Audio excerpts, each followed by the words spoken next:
So the Fed will activate the standing repo facility and inject unlimited money at the upper Fed funds rate. So those new dollars, that's the important part here. I'm asking myself, where does the US dollar liquidity come from? Here's one way that the Fed can, effectively engage in stealth QE. This is US dollar liquidity positive.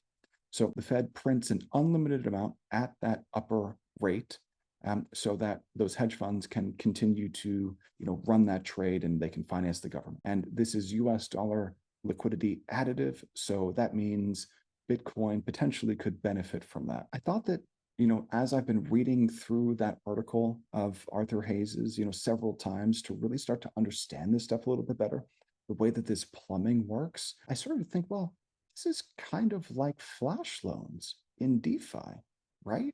And Steve, I see your hands raised. I'll get to you in just a second. So if you've got the Fed's standing repo facility, the repo here, the speed is overnight. The collateral is treasuries. You pledge treasuries as collateral. Institutions can access this only. Failure is kind of not possible because they can always print. So they can always print. The risk is, well, if no one, pledges collateral, then it doesn't matter that they can print an unlimited amount. But what does it do for the money supply? It's permanently expansionary. Now, for flash loans, I thought that the similarity was that, for this SRF, for this repo facility, you pledge something, you get cash immediately, and then you rinse, wash, repeat every day.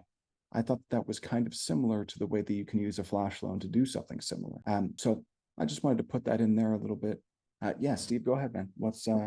I see your hands raised. Yeah, I was just curious, like if these repo rates are like a way like a potential catalyst, is there like a way to like look up like a chart of them or like where we are right now on that?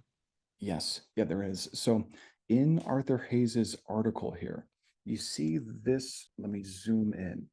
So, and then let me grab my annotation tool so that I can draw on this. Up here, this is the upper Fed funds rate. Down here, this is the lower Fed funds.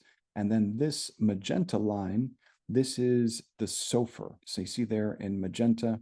So the Fed, according to what I've read so far, uses a couple of blunt, and the way that Arthur Hayes described it was they use blunt instruments to keep SOFR within these bands, the upper and lower Fed funds rate.